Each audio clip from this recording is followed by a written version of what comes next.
why don't you lead us off? Okay, I will. Thanks, Dave, for doing this.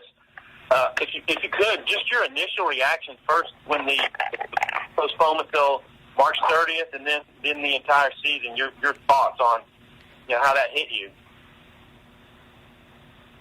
Well, I mean, that's a tough question to answer, really. It's start getting wind of it a little bit after our game on that Wednesday against Grand Canyon. It was a great win, turned double play to keep that lead and win the game. And then, the next day we're supposed to fly out to Starkville and start getting some texts and some phone calls in the morning. And then obviously we were put on hold. Pretty much knew what was going to happen there as far as canceling the series and then maybe canceling some of the season. And I don't know, I guess my first reaction was, how are the players going to feel? These guys work hard. I think we were just starting to gel a little bit. We really started getting some of our younger players involved on the mound and won a few games in a row after losing a couple of tight games. And it just seemed like things were going good. There was just a good feel. And then, then after we were shut down, I think behind closed doors, we were thinking we're done. And then, then we got the word of basically postponing everything for a couple of weeks, and then it moved to another couple of weeks, and basically when are they just going to tell us this is over? And with our sport and most sports, you've got to train. You got to train for a date to get to a certain point with pitchers' arms and number of pitches, and hitters have to swing that bat almost every day a lot to keep sharp and continue to get better. And see live pitching, and you're thinking, well, if we did get to start again, with practice in the middle of April, how long is it going to take to get everybody ready? And then so you kind of knew that it was going to go away, but just really disappointed for the players. I mean, they spend so much time, and when I met with them on that Friday, our staff, I want the whole staff to be up front with me. Normally, a lot of times when I speak to them, we're scattered around coaches are scattered around the locker room. I wanted them up front with me because I just knew what they were going to see. I wanted them to see what I was going to see, and just the looks on their faces were just devastating, really. I normally I stand up when I talk to the team. I sat down because it was tough, and I just feel bad for the guys that maybe skip playing pro ball to come here, and some of the guys that were about to set records. Heston Kerstad, we'll get to see that guy swing the bat in a Razorback uniform again, and what a pleasure that was. I mean, that kid had 6 home runs and 20 RBIs already. I think he might have broke the home run record before it was over with. He was starting to heat up. The weather started to change. I think he'd hit mid-20s to 30 home runs. I truly do. So, a little disappointed there with just all these guys. So. And I could go on, but it's just really hard for me to look at the players and their reaction. I think they were just in shock. Okay. Well, the competition is through for the season, but suppose an all clear is given some mid-April, late April, May. Is it practical to have the kids back on campus to finish school and just practice to keep them in their routine? Can you picture what that might look like? Well, the very first day we could practice was April 15th, so obviously for us to be able to practice, we have to be cleared to do that again, I'm sure, and I'm sure some dates are going to move. But if we can practice with the kids just for development's sake, with the younger guys, we want to work out and get them ready maybe for summer ball, and then the older guys or some of the guys that are going to be high draft choices are going to sign, we'd like to help them get ready for their next step in baseball, and we'll do whatever we can do. But if we're cleared to practice and they can come back to campus now, I don't know where it's going to be in a couple of weeks, and we'll just have to play that by ear. But we're prepared to do that. I mean, that's what we do this time of year. I mean, we work with kids, and we try to get them ready for a game or summer ball or whatever the case may be. Most of our kids have gone home. We were encouraged to try get our kids back to their homes, and some of them, for one reason or another, either couldn't get there right away or have stayed for a while and are going to stay until they're told 100% they need to get out of here. So we're just trying to keep track of them, and our biggest issue right now is just making sure these kids are finishing up their classes, staying on top of everything, and don't get themselves into a bind. Okay, I'm ready to pass the baton on and maybe come back later. Thanks. Kyle Deckelbaum. Yeah, Coach, you kind of hinted at this, but we may have seen guys like Heston Kerstad and Casey Martin swing a bat for the last time in a Razorback uniform. Can you give us kind of some insight into what your discussions have been like with them? Well, I haven't discussed anything with them as far as that goes. I just know how highly those guys are going to be sought after in the draft, and the kind of money that's going to be out there when they're going to sign a contract and ready to move on to the next level. I don't expect probably 3 of our guys for sure to come back, and that would be both of the Caseys and Heston Kerstad. I would think those 3 guys will probably sign a professional contract, someone for sure, and there's a couple others that are iffy, and I think there's a lot depends on where they get drafted and how much money and what status are they? Are they a junior? Are they a senior? Or are they get to be a junior again? Things like that.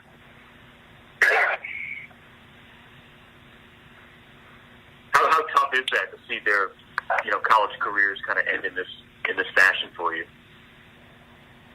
Well, for me personally, you just didn't get to finish the book. I mean, you got guys that possibly could have been in the record books forever here, and a team that had been to Omaha 2 years in a row, and is going to try to get there 3, obviously, and it's hard to get there 1 year in a row, and we don't get a chance to accomplish that.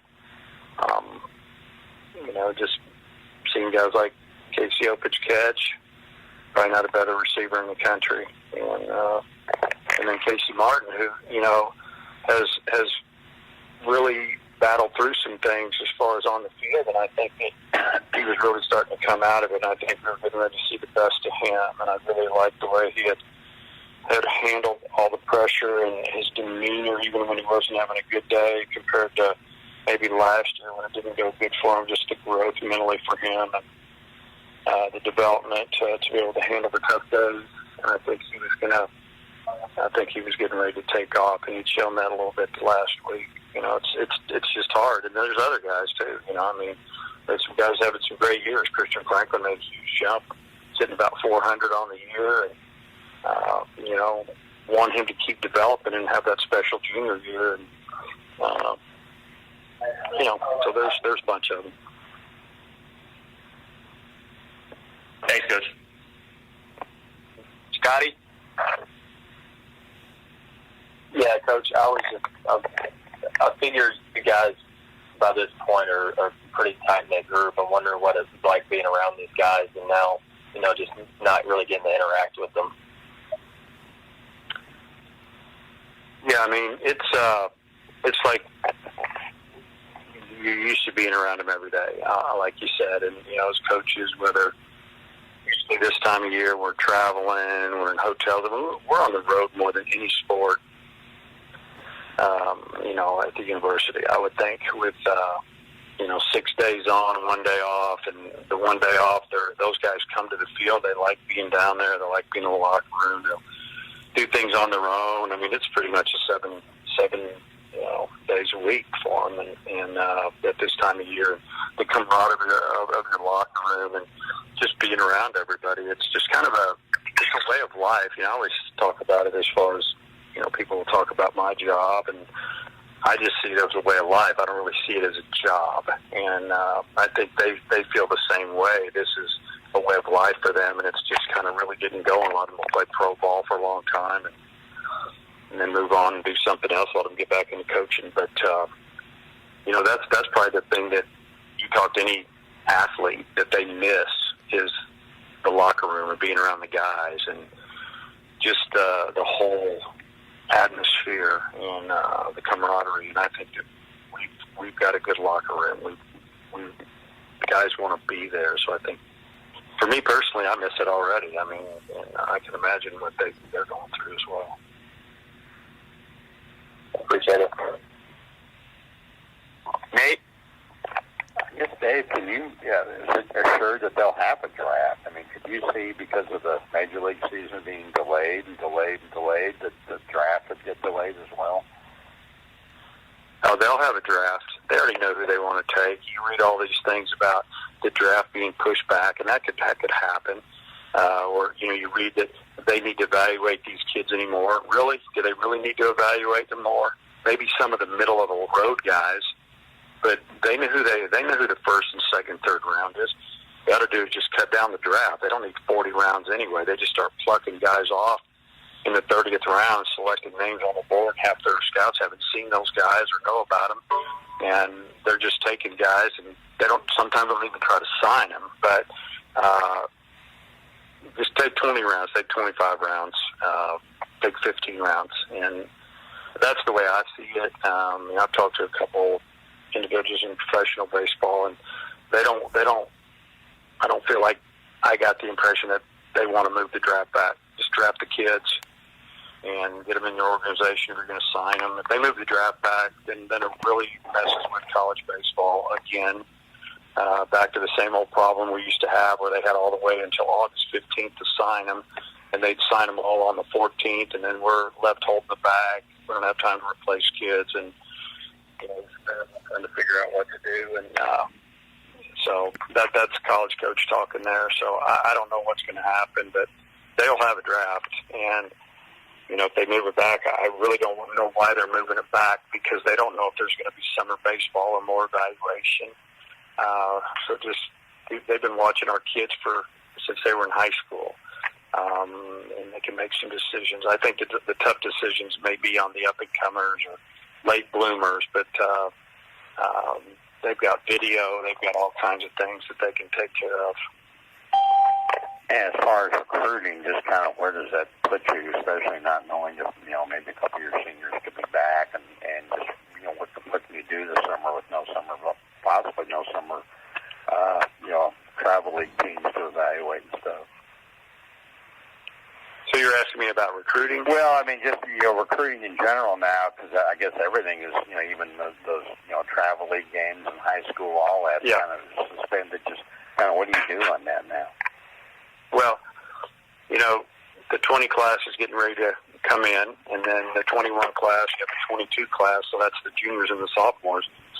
And we're pretty much done with the 21 class. The 22 class is well on its way. We're starting dealing with, the 23 class. I don't think there's any panic on our end, and I don't think most of the teams in the country that have been out working or have got guys lined up.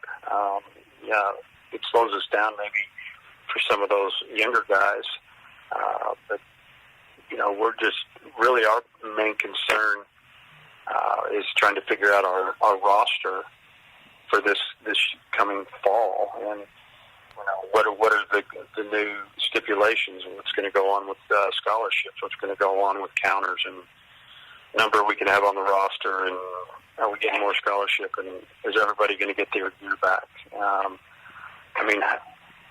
How unfair would it be that you were a freshman and you had 7 at-bats or 2 at-bats, and you're starting to get to play now, because that's what's going on, and they're telling, if you don't get this year back, it doesn't make any sense. It shouldn't just be for seniors. It should be for everybody that was on the team. Thank you. Alyssa? Hey, Coach. Talking to Tom Hart yesterday, and he mentioned he would like to see maybe fall ball get extended. You played some games against some teams in the fall, and that obviously had a really good reception from the fans. Would you like to see maybe fall be extended, play some more games in the fall against other schools because of the absence of the spring? Well, we've talked about that. We talked about that right when this went down, that normally fall ball, we get a 45-day window, and we get approximately 28, 29 practice days, so we have to give them some full days off in there. And we can play 2 outside scrimmages type games with, just 2. So I would like to see that maybe jump to 6 or 8. We don't have to play that many, but have that option. I think it will give some of our guys an opportunity to see where they're at against outside competition and maybe open some eyes to some of the other guys in the program and, that aren't getting to play, and they're going to figure some things out there. I would like, instead of 45-day window, maybe we get another 2 weeks in there or 3 weeks in there and have that option. In our case, I'd probably like to bring kids in if everything was clear, bring them back in August and maybe start working out. So, we could still get off the field around the same time, late October, but have more practice in and get these guys going. There's just so many things, so many unknowns now. I'd love everybody to come in for the second session of summer school, and we can start practicing then, especially if there's not summer ball going on. So, we would love to at least have the option to expand our fall practice. And then lastly, as I've asked all the coaches, just how are you spending all this free time you now find yourself having?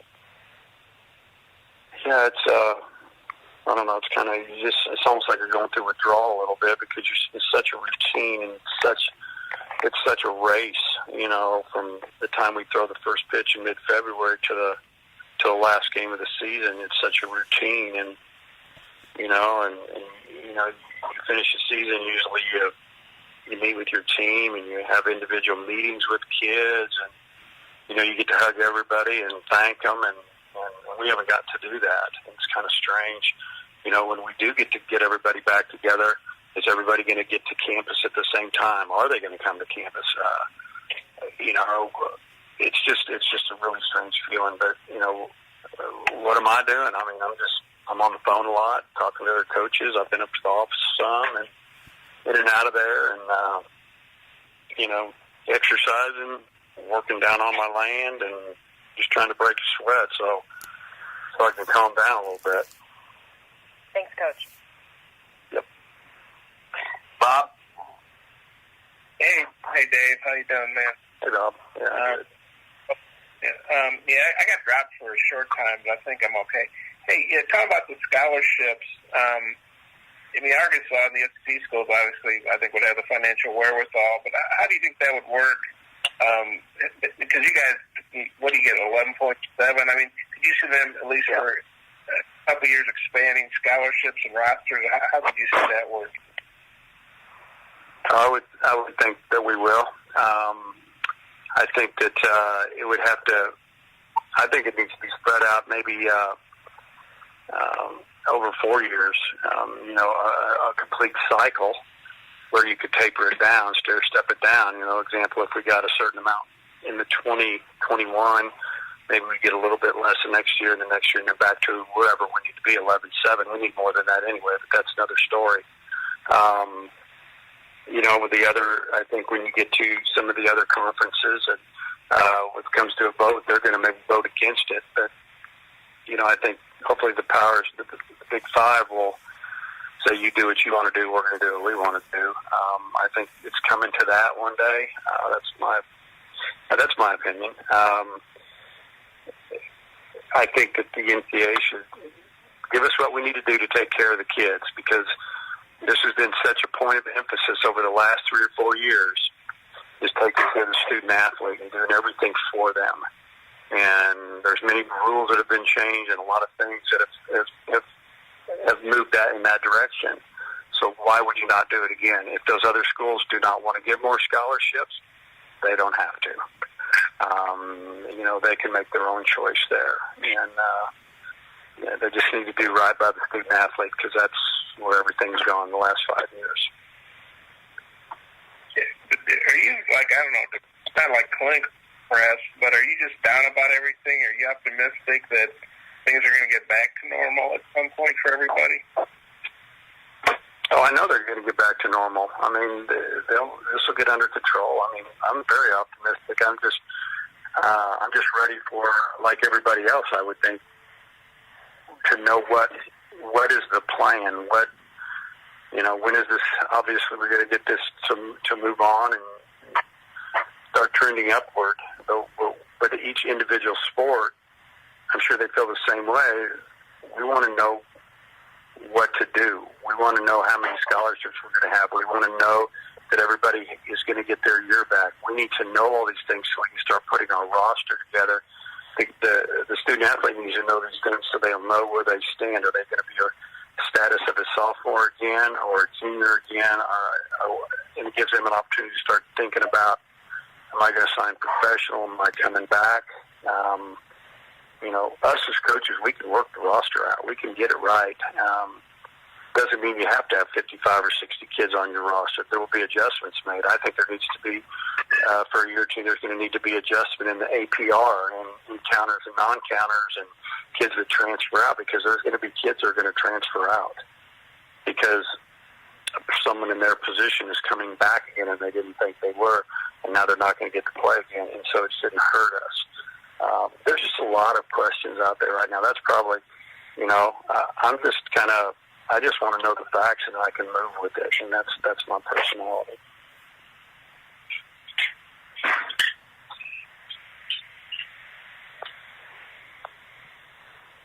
Tom, do you have any more questions? Yes, Dave, it just so happened that the last game was your 700th win at Arkansas. So during this downtime, we're probably going to do a little retrospective on your having 700 wins under your belt here, and just top of your head, maybe some of your favorite wins over all these years, favorite moments. Oh, there's been a bunch of them. I mean, there's been so many. Oh gosh, you could start back in. The first game of the year, 2003, when we beat Creighton, and this was a game that was not scheduled, and we scheduled it, and I knew they had a good club because I'd just come from up that way, and we beat them pretty good. That was exciting, and there were many throughout the years. The 2004 season was magical. That was a team that didn't have a bunch of big leaguers, but had a bunch of winners on that team, and that was a combo of a lot of players that Coach O'Brien and his staff had in here, and some of the new guys, and they gelled really well. And obviously the big win when Brady Coops hit the home run. That's something that you couldn't really hardly draw that one up. Just all that went down. Wichita State leaving their closer in the bullpen, who's left-handed. Brady Coops hits left-handed. He went out to get him, and next thing you know, he pats the pitcher on the rear end and runs back to the dugout. And I'm thinking, wow, he's leaving him out there. First pitch leaves the park, and we're winning. And I think that was probably one of the biggest wins in program history to kind of jumpstart us, because it ended up leading to another win and then two more wins, and we found ourselves in Omaha. And that team was projected to finish last in the West and like 11th out of 12th overall, and we ended up winning. So it was pretty exciting. Many games in there. The Baylor series, the Super Regional down there was amazing. It was 100 degrees. Game started at 8 o'clock. It was still 100 degrees, 99 degrees. The dugout we were in the whole time, the sun was right in our face, and they smoked us in game one. We came back and won the next two games, and that was amazing.